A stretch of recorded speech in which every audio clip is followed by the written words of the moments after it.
A combat veteran, fleeing the memories of war, seeks refuge in the silence of Lake Superior. But his peace is shattered by a haunting ritual. Every afternoon, an old German shepherd walks alone to the end of a decaying pier, sits still as a statue, and stares intently at a single spot on the water. She is not waiting. She is guarding. What tragic secret is buried beneath the waves, and how can the endless loyalty of one dog become the salvation for a lost soldier? Support us by subscribing to our channel. The silence by Lake Superior was a physical thing. It was not the gentle quiet of a sleeping town, but a vast, crushing emptiness that pressed in from all sides. It seeped through the thick log walls of the cabin, settled over the choppy, steel-gray water, and clung to the dense, dark pines that crowded the shoreline. This was the silence David had sought, a silence so profound he hoped it could deafen the echoes of the war. For a man who had spent 2 decades as a combat medic, surrounded by the constant symphony of chaos, the quiet was supposed to be a cure. But after 6 months, he was beginning to understand that some noises were not made to be heard with the ears. David, at 48, wore the landscape of his past on his face. It was a rugged but kind face, etched with lines that spoke of too little sleep and too many things seen. His tall, lean frame was still strong, a testament to a life of discipline, but there was a weariness in his posture that had nothing to do with physical fatigue. Short-cropped brown hair was surrendering to gray at the temples, a quiet admission of the years. His daily uniform never changed. Faded blue denim jeans, sturdy work boots, and a gray t-shirt covered by an unbuttoned plaid shirt of navy blue, gray, and light beige. He was a ghost in his own life, haunting the edges of a world he no longer felt a part of. His days were governed by a rigid, self-imposed routine, a desperate attempt to build a dam against the flood of memories. Dawn was for coffee, black and bitter, sipped on the porch while watching the sun bleed across the immense lake. The morning was for fishing, not for sport, but for sustenance. He would cast his line from the rocky shore, his movements mechanical, his mind a million miles away, in the dust and heat of places he tried daily to forget. Afternoons were for chopping wood. The rhythmic thud of the axe against timber was a welcome distraction, a physical exhaustion that sometimes, if he was lucky, granted him a few hours of dreamless sleep. He spoke to no one. The nearest town was a 30-minute drive, and he only made the trip when his supplies of coffee, flour, and fuel ran dangerously low. He would nod curtly at the cashier at the general store, a woman with kind eyes and a welcoming smile. He could never bring himself to return, pay in cash, and retreat back to his fortress of solitude.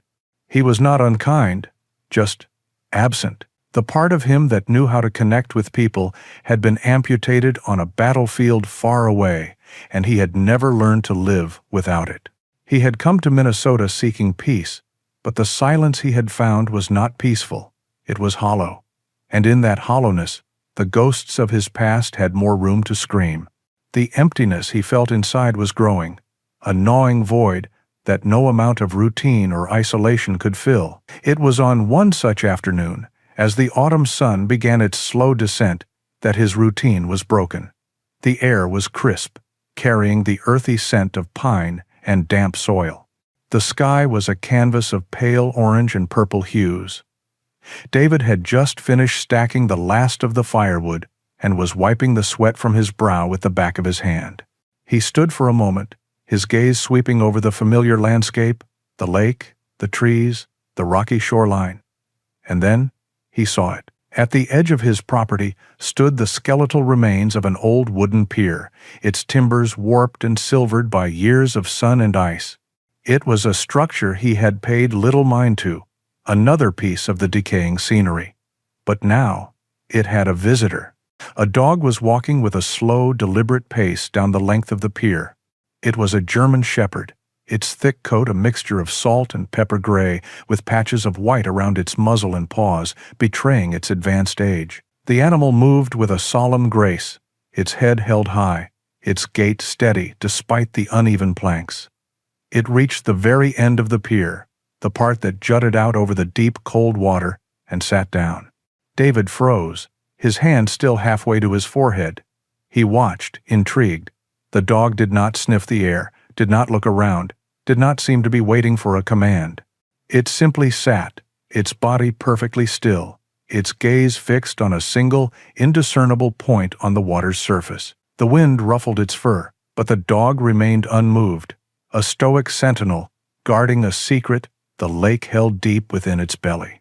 There was a profound stillness to the scene, a quiet dignity that resonated with the soldier still buried deep inside David. It was not the anxious waiting of a pet expecting its owner, but something else entirely. It was a vigil.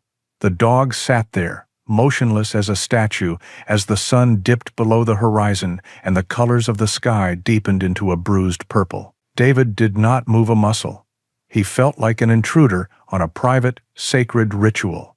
For the first time in a very long time, the crushing silence of the lake was filled with a question, and the sight of the lone, graying dog on the dilapidated pier was the only thing that felt real in a world that had become a blur of ghosts and memories. The next day, David found himself watching the clock. It was an unfamiliar feeling. His routine was built on the slow, deliberate passage of tasks, not the anxious ticking of minutes. Yet, as the afternoon wore on, he abandoned his woodpile earlier than usual, his axe left resting in a half-split log. He settled onto his porch, a mug of black coffee growing cold in his hands, his eyes fixed on the path leading to the pier. He told himself it was simple curiosity, a passing interest in a stray animal's odd habit, but a deeper, unacknowledged part of him needed to know if she would return. And she did. As if summoned by an invisible clock, she appeared at the edge of the woods at precisely the same time, about an hour before sunset. She walked with the same unhurried, dignified gait, her paws making soft, rhythmic sounds on the weathered planks. She did not look towards his cabin, her focus entirely on the destination ahead. David watched her, a name forming unbidden in his mind. Luna. It seemed to fit her quiet, solemn presence, a creature governed by the fading light, just as the moon is. Over the next week, Luna's visit became a certainty in David's uncertain world. Every afternoon, she would arrive. Every afternoon, she would sit. Every afternoon, she would watch the water until dusk claimed the last of the light, and then she would depart as silently as she came. The randomness of the first sighting had been replaced by the stark discipline of a ritual. This was no accident. This was a duty. And as a man who had lived his life by codes and commands, David felt a growing, grudging respect. His training as a medic had honed his powers of observation, teaching him to see the stories told by a body when the mouth could not speak. He began to study Luna with that same clinical intensity. He noted her physical condition. She was old, but not frail. Her graying coat was thick and well kept, suggesting she had a home. Her posture on the pier was remarkable, a perfect picture of discipline. Her back was straight, her head was up, her body braced against the increasingly cold winds that swept across Lake Superior. She never shivered, never flinched. She was a soldier on her post, unyielding and steadfast. But it was her eyes that held him captive. From his porch, he could not see their color, but he could feel their intensity. His gaze was not a general scan of the lake. His medic's eye, trained to follow a patient's line of sight to find the source of their trauma, recognized the specific focus. She was looking at one particular spot, an area of empty water, no different from any other. Yet to her, it was the center of the universe. She stared at it with an unwavering concentration that was both heartbreaking and profound. And then there was the departure. As the last sliver of sun vanished, her entire demeanor would shift. The rigid, watchful posture would soften. Her shoulders would seem to slump just slightly. She would rise slowly, stretch her old limbs, and before turning to leave, she would let out a low, almost inaudible sound. It was not a whine, not a bark, but a soft, mournful sigh that the wind carried to him, across the water. To David, It was a sound he knew all too well. It was the sound of grief, a quiet acknowledgement of a loss so deep it had become a part of her very being. Luna's ritual began to reshape his own. His afternoons were no longer for mindless labor, but for observation. He became a silent partner in her vigil, a spectator to her unwavering loyalty.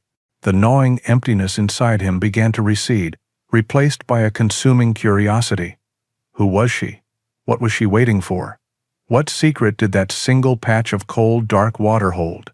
This mission, this need to understand, became an unexpected anchor. It pulled his focus outward, away from the screaming ghosts of the Hindu Kush and the dusty roads of Fallujah. For a few hours each day, he was not a broken man, hiding from his past. He was an intelligence officer on a reconnaissance mission, gathering data, analyzing behavior, trying to decode the silent messages of this lonely guardian. Luna's quiet devotion to her post had given him one of his own, and as he watched her disappear into the twilight for the 7th consecutive evening, he knew he was no longer just a spectator.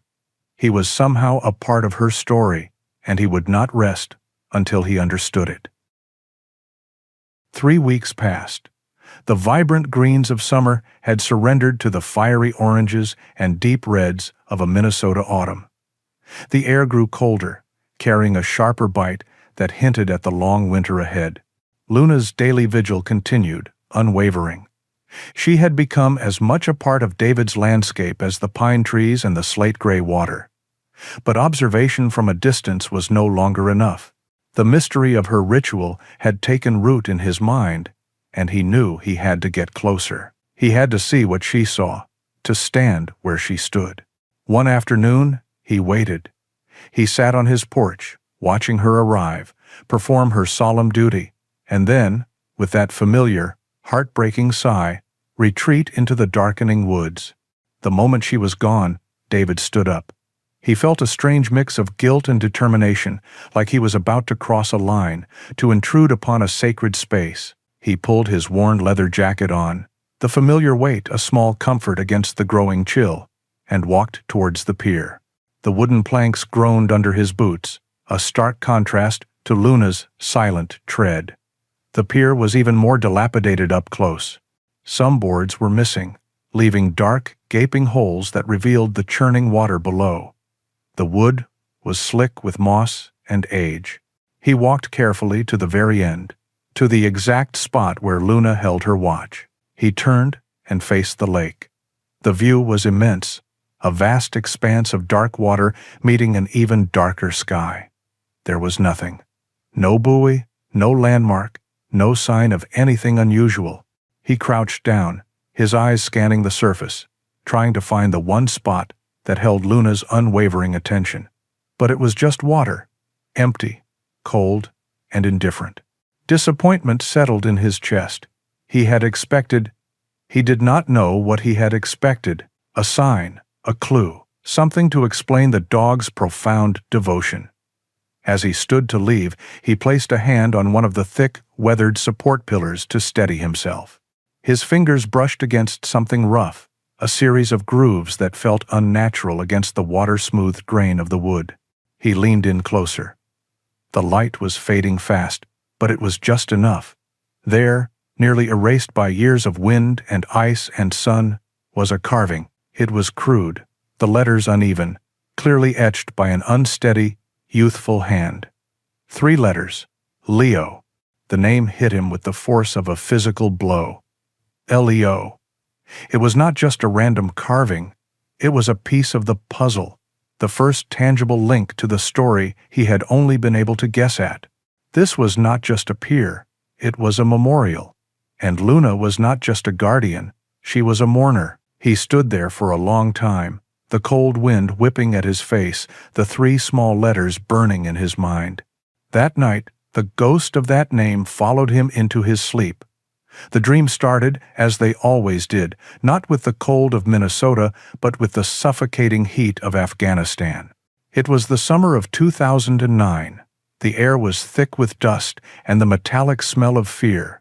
He was in a small village, a place whose name he could no longer remember, caught in the chaos of a sudden firefight. He was kneeling on the ground, his hands working desperately, trying to stop the bleeding from a small body.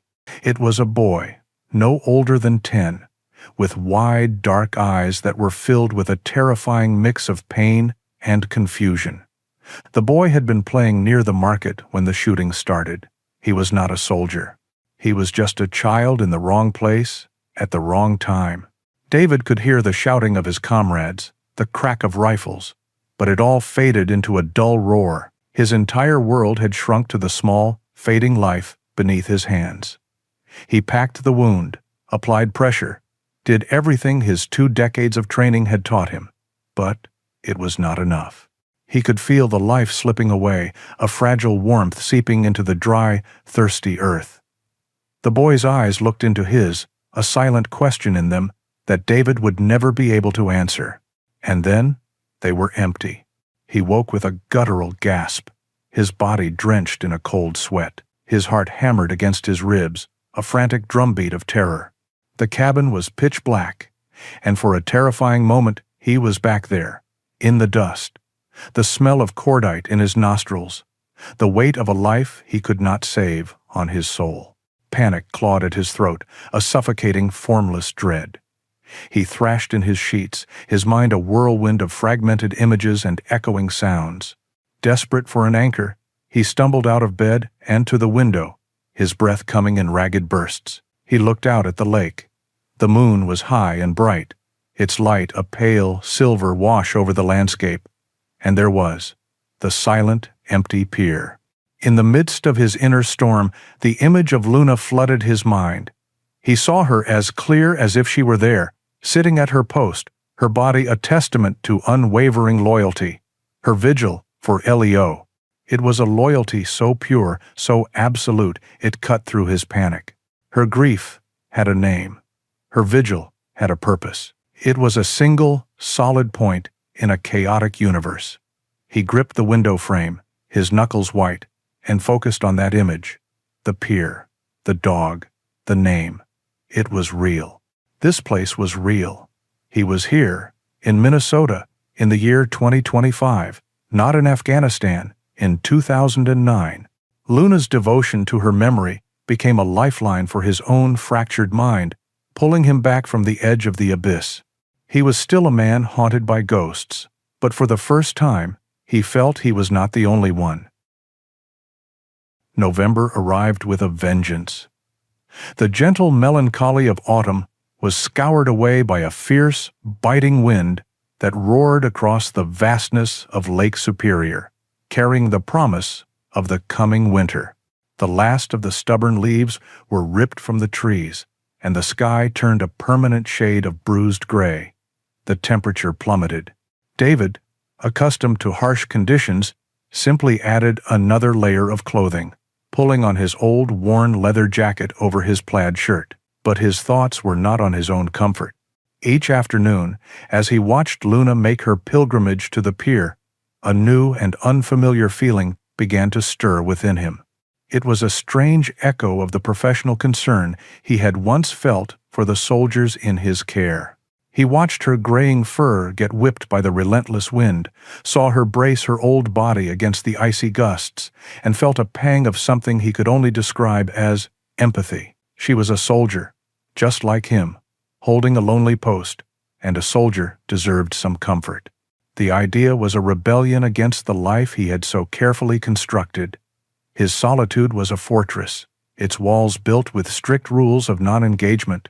To interact, even with an animal, felt like a betrayal of his exile. For days, he wrestled with the impulse. It was foolish. She was a dog, likely with a warm home to return to.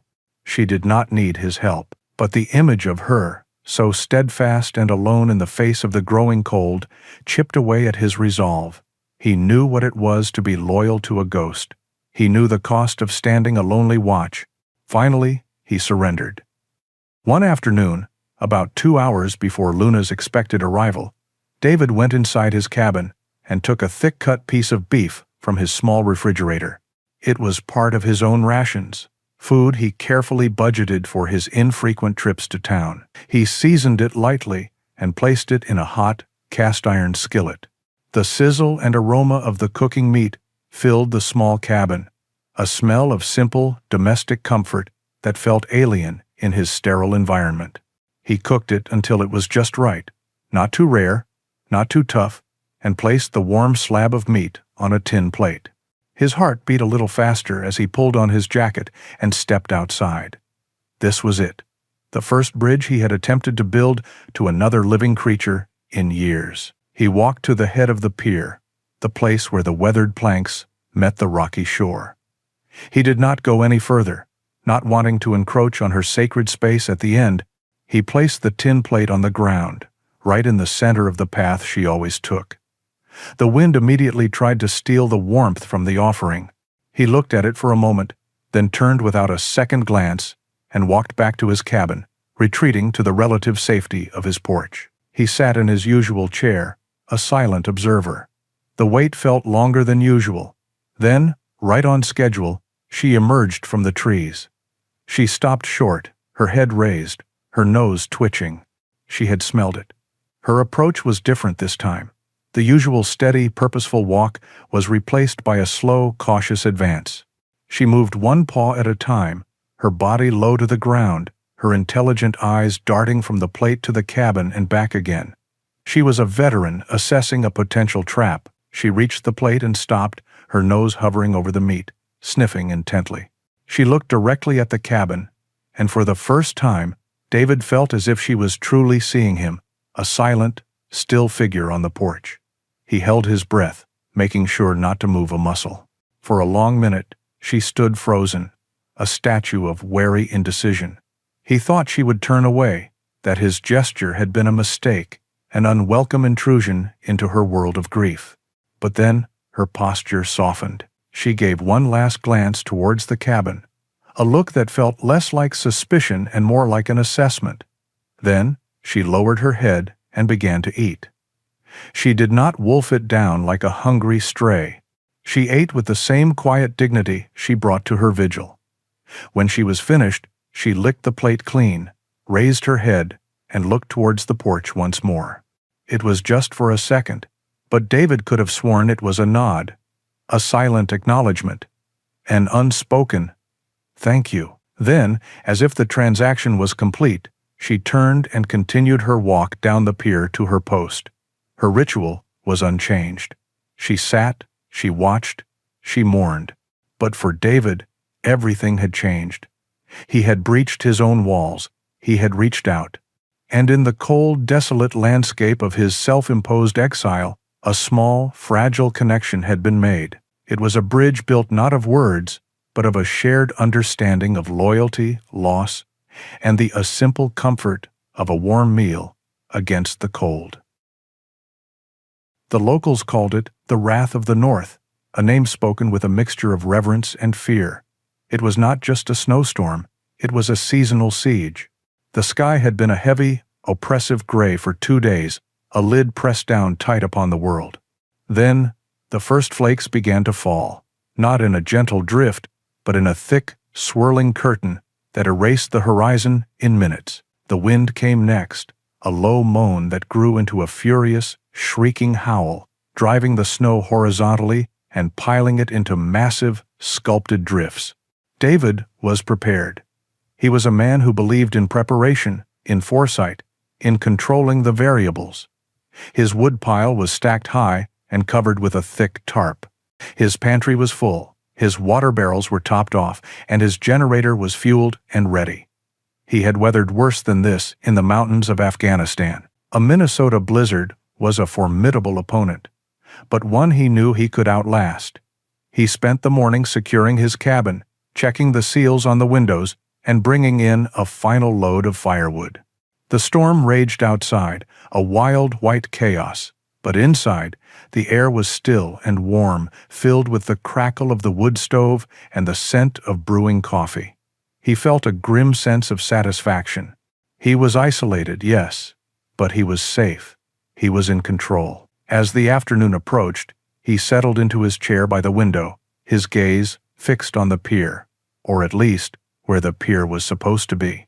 It was barely visible, a faint, skeletal outline, against the blinding white.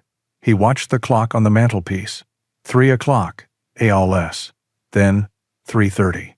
The time for Luna's arrival came and went. The pier remained empty. At first he told himself it was logical. No sensible creature, human or animal, would be out in this. She was safe, he reasoned, curled up in a warm home somewhere, waiting out the storm. It was a reasonable explanation. He tried to read, but the words on the page were a meaningless jumble. He tried to busy himself with small tasks, cleaning his fishing gear, organizing his small bookshelf, but his attention was a frayed rope constantly snapping back to the window and the empty space where she should be. A cold, creeping unease began to seep into the warmth of the cabin. It was a feeling that had nothing to do with the storm outside. This was an internal chill, a familiar dread he had not felt with such intensity since the first weeks of his arrival. The silence, which he had once considered a shield, was turning against him. Without the anchor of his afternoon ritual, the quiet was no longer empty. It was filling up with the old noises, the echoes of shouts, the phantom whine of incoming mortars, the ghosts of men he could not save.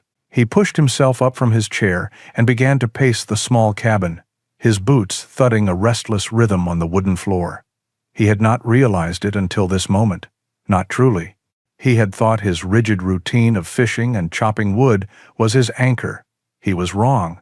His anchor was a graying German shepherd with sad eyes and an unbreakable sense of duty. Her daily vigil had become the one fixed point in his spinning world. It was a quiet, predictable act of devotion that had, without his knowledge or consent, become the foundation of his own fragile peace. It was proof that loyalty still existed, that memory could be honored with quiet dignity, that grief did not always have to be a destructive force. And now, she was gone. Her absence had not just broken his routine, it had shattered the illusion of his control. The dam he had so carefully constructed against his memories was cracking. The structure of his day had collapsed, and into the void rushed the chaos he had come here to escape. The wind howled outside, and the ghosts inside him howled back.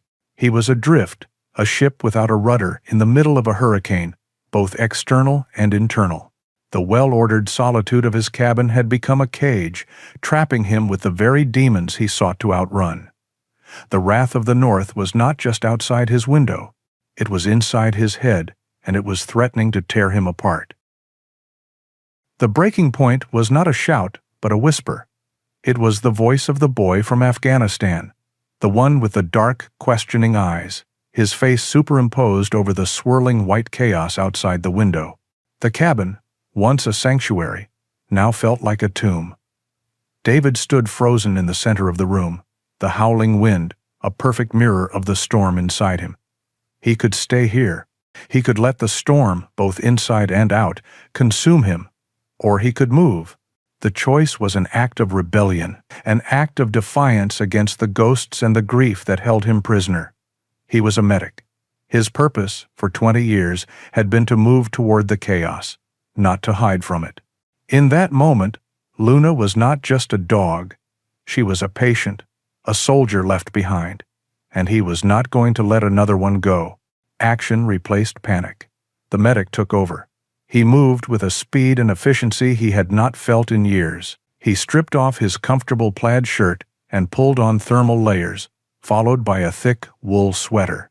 He pulled on insulated, waterproof pants and his heavy-duty winter boots. He grabbed his worn leather jacket, zipping it up to his chin. He stuffed a high-powered flashlight into one pocket and a compass into the other. From his small first aid kit, he took a thermal blanket and a few protein bars. He was not just going for a walk, he was going on a mission. He paused at his hand on the cold iron latch. He knew what he was about to face, but the alternative, staying inside with the ghosts, was far more terrifying. He took a deep, steadying breath and opened the door. The force of the storm was a physical assault. The wind hit him like a solid wall, stealing the air from his lungs. The snow was not falling but flying, a horizontal blizzard of tiny, icy needles that stung any exposed skin. Visibility was almost zero. The world beyond his porch was a roaring, featureless vortex of white. For a moment, doubt threatened to overwhelm him. This was madness. But then, he focused. He did not need to see. He needed to navigate. For weeks, he had watched Luna emerge from the same section of woods. He had noted the slight dip in the terrain, the cluster of 3 birch trees that marked the entrance to a path. In his mind, he had a map. He would not search for paw prints. He knew they would be long gone, buried under a foot of fresh snow. He would follow the trail, an old logging road perhaps, overgrown but still there. He pulled his hat down low, cinched the hood of his jacket, and stepped off the porch. The snow was already knee-deep, and each step was a struggle. He pushed forward, his body leaning into the wind, his eyes squinted into slits. He moved past the snow-shrouded pier, a ghost of a structure in the maelstrom, and headed for the birch trees. He found them by memory, their pale bark, a faint glimmer in the whiteout. He had found his trailhead. The path was invisible, completely buried, but David could feel it under his feet. The ground was firmer here, more compacted than the surrounding forest floor. He kept the faint outline of the tree line on his left and the slope of the land as his guides. It was grueling, exhausting work. The cold was a living thing, a predator that gnawed at him, seeking any weakness in his defenses. His breath plumed in front of him, freezing instantly on his beard and eyebrows. But as his body grew colder, his mind grew clearer. The mission focused him. The howling of the wind drowned out the whispers of the ghosts. Every ounce of his energy, every bit of his concentration, was dedicated to the task at hand. One more step, then another. He was a medic again, moving through the fog of war, his objective clear: find the wounded, bring them home. He did not know how long he had been walking. Time had dissolved in the swirling white. His muscles ached, and the cold had sunk deep into his bones, a dull, relentless pain. But he did not stop. He was driven by a force stronger than his own exhaustion. It was the image of a loyal, old dog, standing her post. It was the memory of a young boy's empty eyes. This time, the outcome would be different. It had to be. He was no longer a man running from his past. He was a man walking into a storm, determined to save a life, and in doing so, hoping to find a reason to save his own. Exhaustion was a physical weight, pressing down on David's shoulders, dragging at his feet. The storm was a relentless enemy, its howling an endless barrage that frayed the nerves. He had been walking for what felt like an eternity, his world reduced to the next agonizing step through the knee-deep snow. Just as a sliver of despair began to pierce his resolve, he saw it, a dark shape against the suffocating white. It was not a tree. It was too uniform, too square. It was a chimney. A surge of adrenaline, cold and sharp, cut through his fatigue. He pushed forward with renewed purpose, his legs screaming in protest. The chimney grew into the roofline of a small cabin, almost completely swallowed by a massive snowdrift that reached halfway up its walls. This was it, the end of the trail. The front door was a lost cause, blocked by a mountain of snow. He circled the small structure, his body shielding his face from the stinging ice particles, until he found a window. He brushed the snow away with his gloved hands and peered through the frosted glass. The inside was dark, but not completely. A faint, deathly orange glow pulsed from a stone fireplace, casting long, dancing shadows. He took out his flashlight, the powerful beam cutting a clean circle through the gloom. He swept it across the room: empty chair, small table, braided rug. Then the beam found the fireplace. And it found them. Sprawled on the floor before the hearth was the small, still form of a woman. She was lying on her side, a plaid blanket half tangled around her legs. A halo of stark white hair fanned out around her head on the dark wood of the floor. Lying beside her, a loyal gray shadow pressed against her back, was Luna. The dog's head was up, and as the light hit her, a low, weak growl, more a vibration than a sound, rumbled in her chest. She was shivering violently, her old body trembling with cold and exhaustion. but she did not move from her post. The medic in David took complete control. He found a snow shovel leaning against the wall and began to dig frantically at the front door, his movements fueled by a desperate urgency.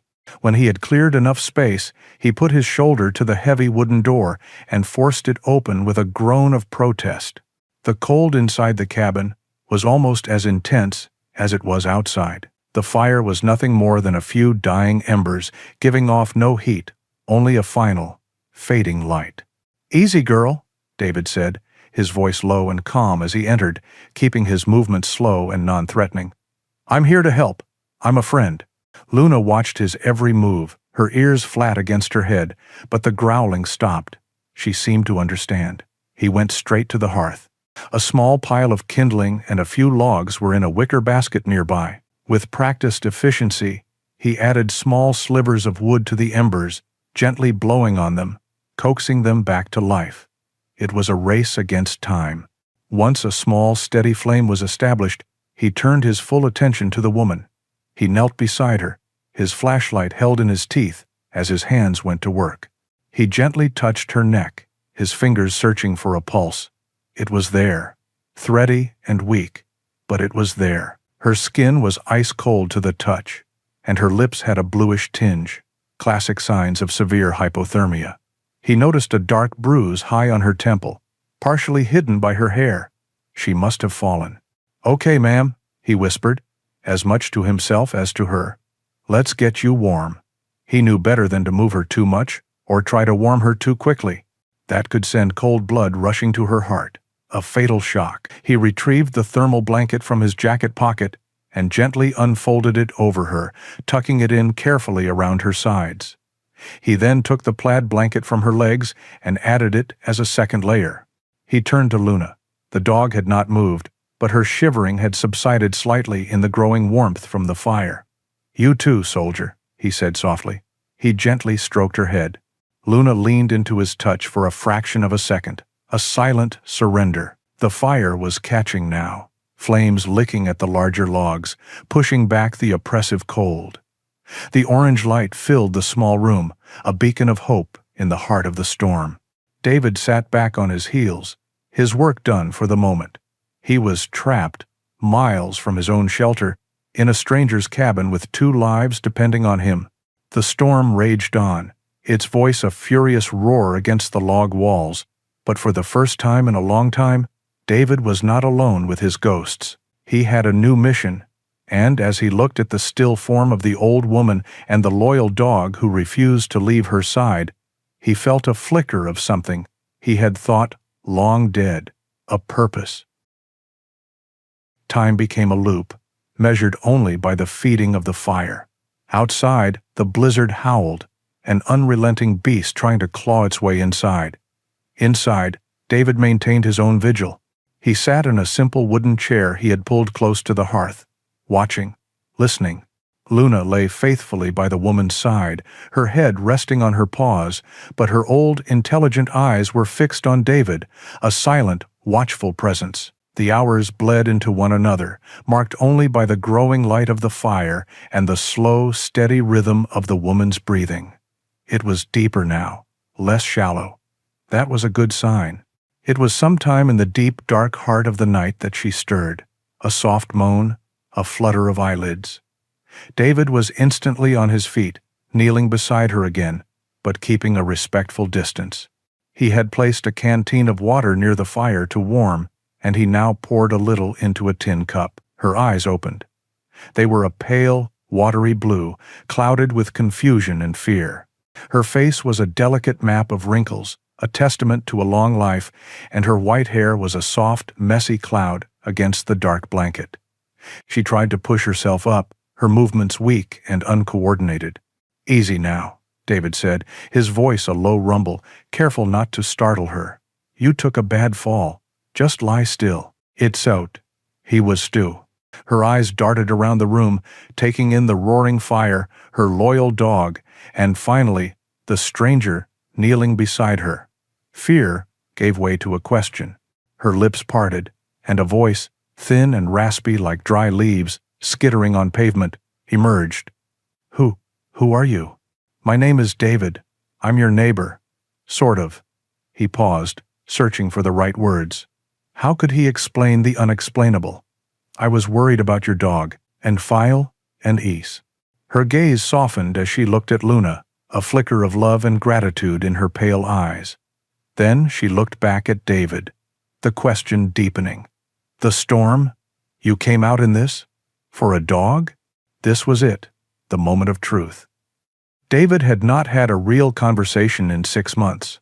The words felt foreign in his mouth. "Not just for her," he said, his voice barely above a whisper. He looked from the woman to the dog and then into the dancing flames. "I see her every day, on the old pier. She just sits there and watches the water. Every single day, like clockwork. I had to know why, and when she did not show up today, I had to know she was safe." He did not expect the reaction. The woman's face, already so pale, seemed to crumble. Her lower lip trembled, and the pale blue eyes filled with a sudden, overwhelming flood of tears. A sob, raw and ragged, escaped her throat. It was a sound of grief so profound it seemed to shake her entire small frame. Luna, sensing her distress, nudged her hand with her wet nose, whining softly. David felt a surge of panic. Had he said the wrong thing? Had he caused her more pain? He was a medic, trained to fix bodies, not broken hearts. "I'm sorry," he stammered. "I did not mean to upset you." She shook her head, tears tracing silver paths through the wrinkles on her cheeks. "No," she rasped, her voice choked with emotion. "No, it's not you, dear. You saw her. You understood." She took a shuddering breath, trying to compose herself. "My name is Mary." She was quiet for a long moment, gathering her strength. When she spoke again, her voice was still fragile, but it carried the weight of a story that needed to be told. "That pier," she began, her eyes looking past David, into a memory. "That was his favorite spot. My grandson's. His name was Leo." The name, the 3 letters carved into the wood, it all clicked into place, a painful, perfect fit. "He was 10 years old," Mary continued, her voice breaking. "It was 2 years ago, the summer of 2023, a beautiful, sunny afternoon. He loved that old pier. Loved to fish from it, loved to skip stones. He had a small boat, a little rowboat. He was so proud of it." She closed her eyes, as if replaying the scene. He was out on the water, not far from the pier.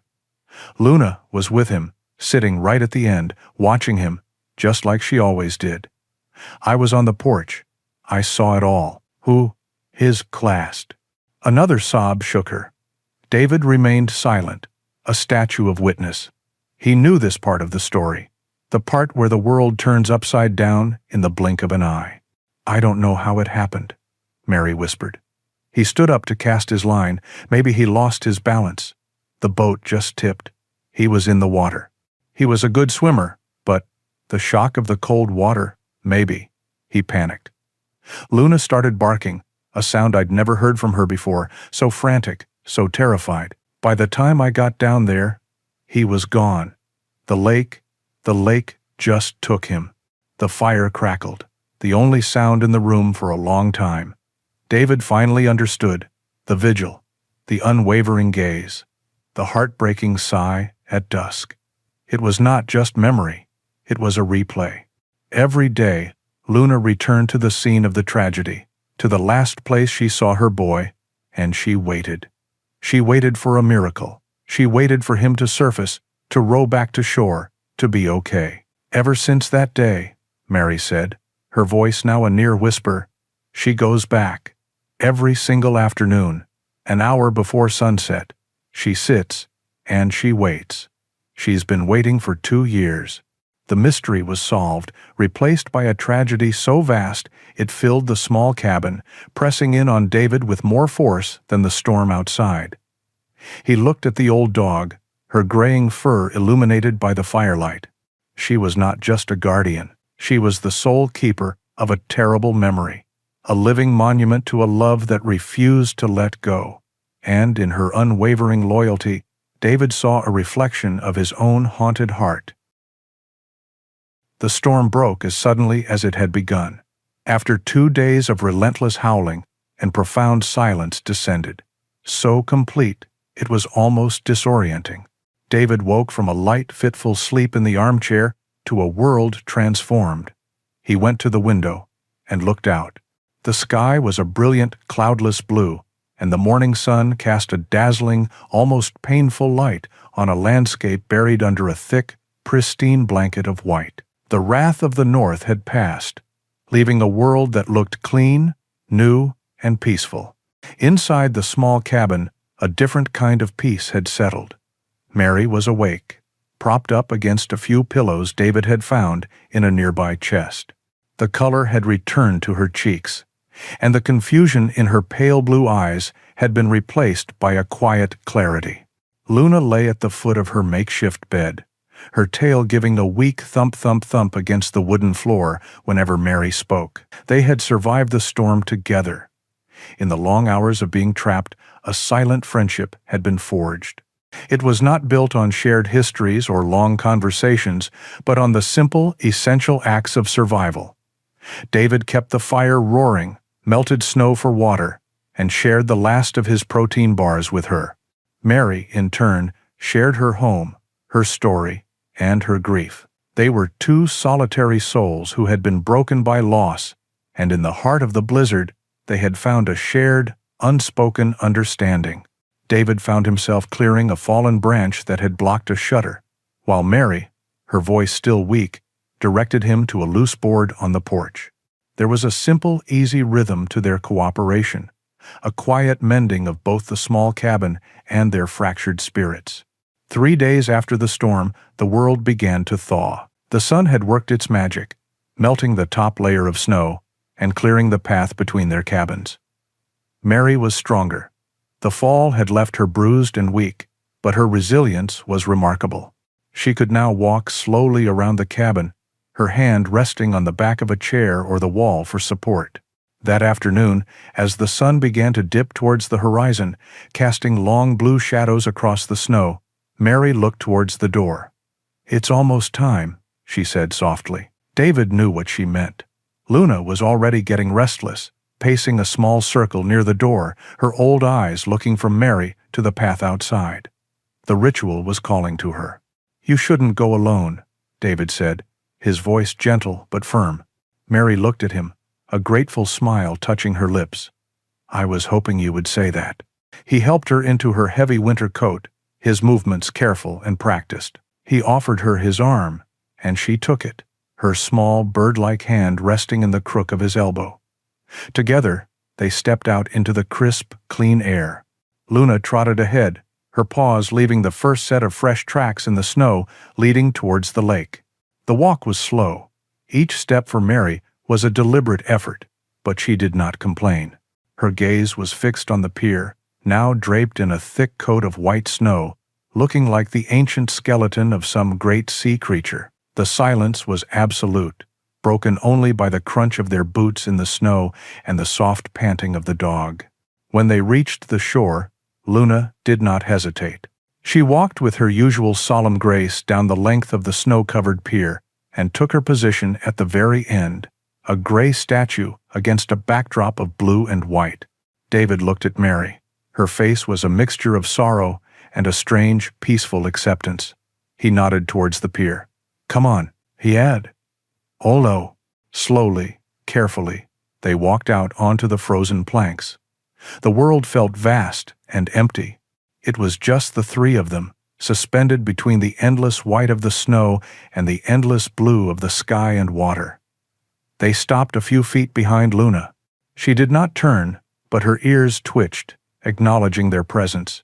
She continued her watch, her body rigid, her gaze locked on that one invisible spot on the lake's surface. For a long time, they all stood in silence, three mourners sharing a single, sacred space.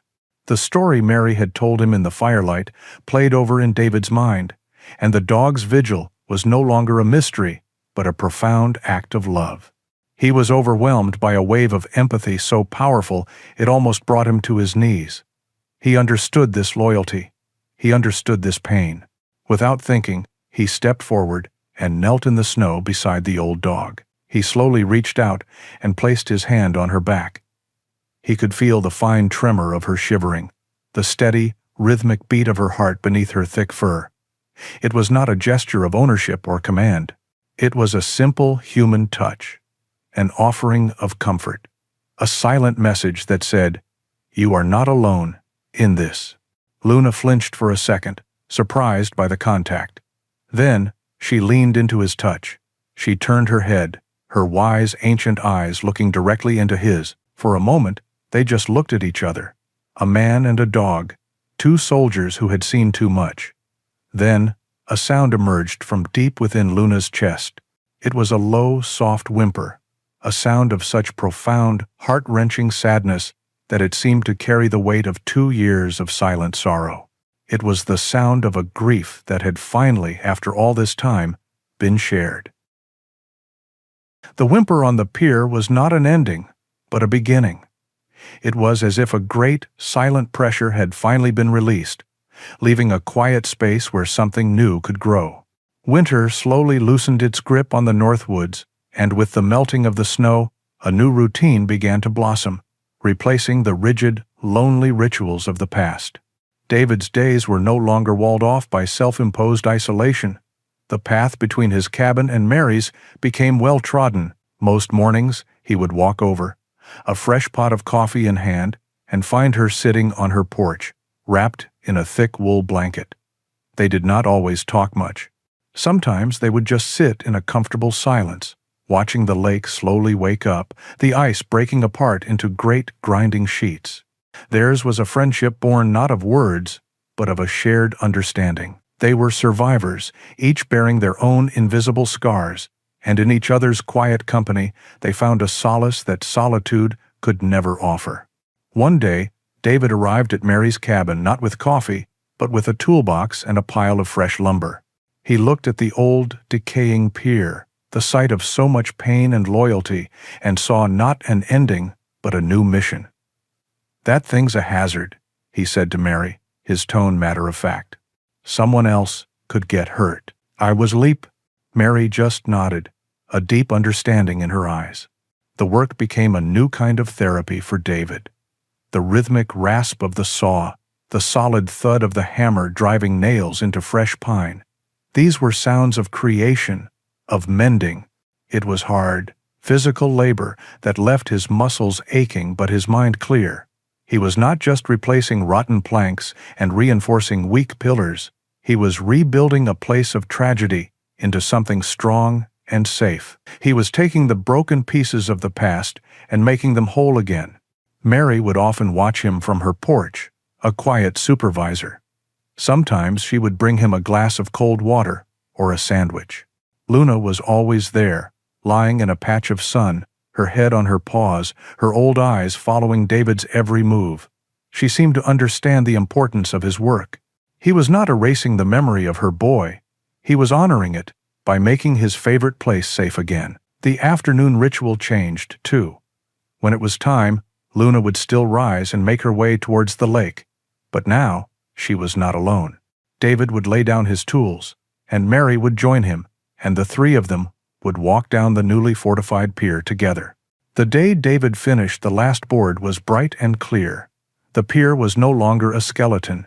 It was strong and solid, the fresh pine a warm, golden color in the afternoon sun. He had even built a small, sturdy bench at the very end. That evening, the three of them sat on the new bench. The air was soft with the promise of spring. David sat in the middle, with Mary on one side and Luna on the other. For a long time they watched the sun set, painting the sky in strokes of orange, pink, and deep purple. Luna was different. She was not the rigid, stoic sentinel of months past. She did not stare at the water with that same desperate, heartbreaking intensity. Her watch was over. She sat calmly, her body relaxed, a quiet presence of peace. After a while, she let out a soft sigh, not of grief, but of contentment, and rested her heavy, graying head on David's knee. David instinctively put his hand on her head, his fingers gently stroking the soft fur behind her ears. He looked out at the vast, calm lake. The silence was still there, but it was no longer a crushing, empty thing. It was a peaceful silence, filled with the soft lapping of the waves, the distant call of a loon, and the steady, quiet breathing of his companions. The ghosts of Afghanistan were still there. He knew they would always be a part of him, but they were quiet now. They had been soothed by the simple, profound act of caring for someone else. He had come to this remote corner of the world, seeking an escape, a fortress of solitude to hide from his pain. He thought he could find peace by shutting the world out, but he had been wrong. He had found it not in the running, but in the staying. He had found it in a shared cup of coffee, in the rebuilding of a broken pier, and in the unwavering, silent love of a loyal old dog. He looked at Mary, who gave him a small, gentle smile. He looked down at Luna, whose eyes were closed, a picture of perfect trust. He was no longer a ghost haunting the edges of his own life. He was here, he was present, and in the quiet embrace of two other lonely souls, he had finally, after a long and brutal war, come home. It teaches us that sometimes the deepest wounds are not healed in the silence we seek, but in the quiet comfort of a shared grief.